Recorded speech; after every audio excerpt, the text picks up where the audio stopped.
पाकव्याप्त काश्मीरमध्ये रक्तपात, पाकिस्तानी सुरक्षा दलांच्या गोळीबारात असंख्य ठार, निवडणूक बहिष्कार आंदोलनादरम्यान हिंसाचार. पाकव्याप्त काश्मीरमधील रावळकोट परिसरात पाकिस्तानी सुरक्षा दलांनी शांततापूर्ण आंदोलन करणाऱ्या नागरिकांवर केलेल्या गोळीबारात 19 जणांचा मृत्यू झाला असून अनेक जण जखमी झाले आहेत. या घटनेमुळे संपूर्ण भागात तणावाचे वातावरण निर्माण झाले असून रावळकोट मधील ट्रेक ईदगाह भागात मोठ्या संख्येने नागरिक निवडणुकीच्या बहिष्काराच्या समर्थनार्थ एकत्र आले होते.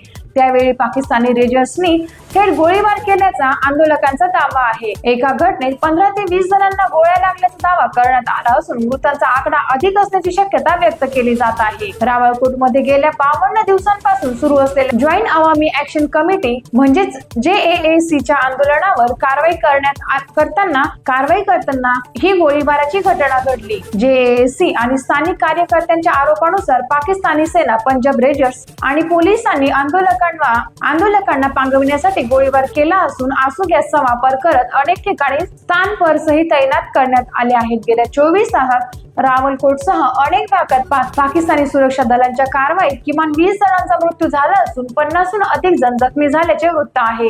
या हिंसाचारामुळे पाकव्याप्त काश्मीरमधील निवडणूक प्रक्रियेवर प्रश्नचिन्ह उपस्थित झाले असून रावळकोट आणि सुधानोटी जिल्ह्यातील निवडणुका 10 ऑगस्ट पर्यंत पुढे ढकलण्यात आल्या आहेत.